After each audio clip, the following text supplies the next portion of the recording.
মইনুল হক চৌধুৰী আছিলে ভাৰতৰ স্বাধীনতাৰ পাছত বৰাক উপত্যকাত আটাইতকৈ গুৰুত্বপূৰ্ণ আটাইতকৈ শক্তিশালী সাংসদ।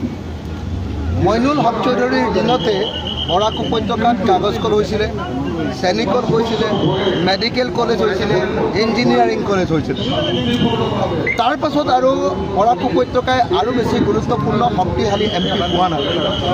মইনুল হক চৌধুৰীৰ পাছত বৰাক উপত্যকাৰ আটাইতকৈ শক্তিশালী MPৰ কেণ্ডিডেটজন উঠিছে হাফিজ ৰছিদ আহমেদ চৌধুৰী। আমাৰ ইণ্ডিয়া মৰ্চাৰ পৰা বিৰোধী ঐক্য মঞ্চৰ পৰা আমি হাফিজ ৰছিদ চৌধুৰীক ঐক্যবদ্ধ সমূহীয়াতে প্ৰাৰ্থী ইয়াতে নিৰ্বাচিত কৰিছোঁ। মই হাফিজ ৰছিদ চৌধুৰীক সেইকাৰণে সকলোকে ভোটদান কৰিবৰ কাৰণে আহ্বান জনাইছোঁ। যদি হাফিজ ৰছিদ চৌধুৰী জয়ী হয় আৰু যদি ইণ্ডিয়াৰ চৰকাৰ হয় তেতিয়াহ'লে হাফিজ ৰছিদ চৌধুৰী ভাৰতৰ আইন মন্ত্ৰী হ'ব।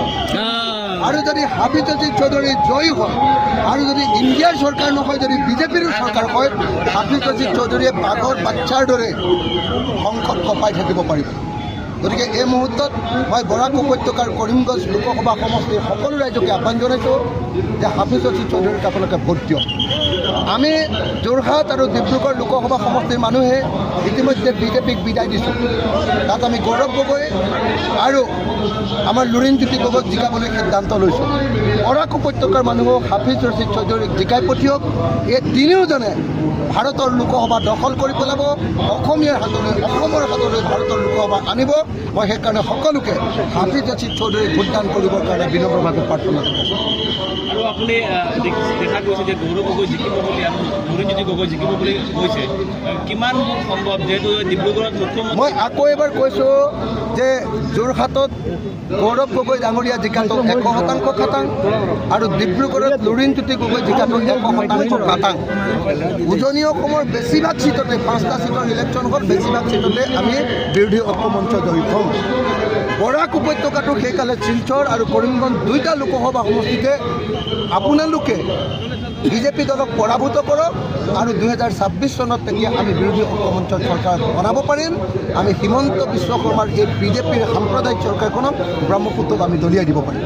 মই সকলোকে এইবাৰ বিজেপিৰ বিৰুদ্ধে ভোটদান কৰিবৰ কাৰণে, সাম্প্ৰদায়িক সম্প্ৰীতিৰ পক্ষত ভোটদান কৰিবৰ কাৰণে, দেশৰ সংবিধান ৰক্ষাৰ পক্ষত ভোটদান কৰিবৰ কাৰণে আহ্বান জনাইছোঁ। বিধায়ক কৰিমগঞ্জ চাদুক মানুহে বহুকেইটা দিছে, বৰাকৰ প্ৰতিটো ঠাইত দেখা গৈছে যে এই পৰিস্থিতি হৈছে, কি ক'ব আপুনি? আমি দেখিছোঁ যে AIDFে বিজেপিৰ ডাইৰেক্টলি বিজেপিৰ বি টিম ৰূপে ইয়াতে নিৰ্বাচন খেলিছে। AIDFক ভোট দিয়া মানে হ'ল বিজেপিকে ভোট দিয়া। গতিকে AIDFক ভোটদান নকৰিবৰ কাৰণে আমি আহ্বান জনাইছোঁ।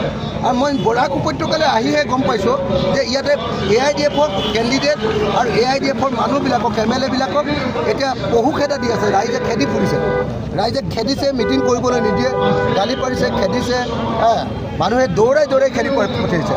গতিকে AIDF যে এতিয়া বিজেপিৰ বি টিম, AIDFে যে বিজেপিক জিকাবৰ কাৰণে কাম কৰিছে এইটো কথা ইতিমধ্যে গম পাই গৈছে। গতিকে মই আশা কৰোঁ যে বৰাক উপত্যকাৰ পৰা AIDFক এটাও ভোট দিয়া নহওক আৰু ইয়াতে বিজেপিক পৰাভূত কৰা হওক আৰু ইণ্ডিয়া মৰ্চাক জয় কৰি বৰাক উপত্যকাৰ পৰা আমি বাঘৰ বাচ্চা হাফিজ ৰছিদ আহমেদ চৌধুৰীক জয় কৰোঁ।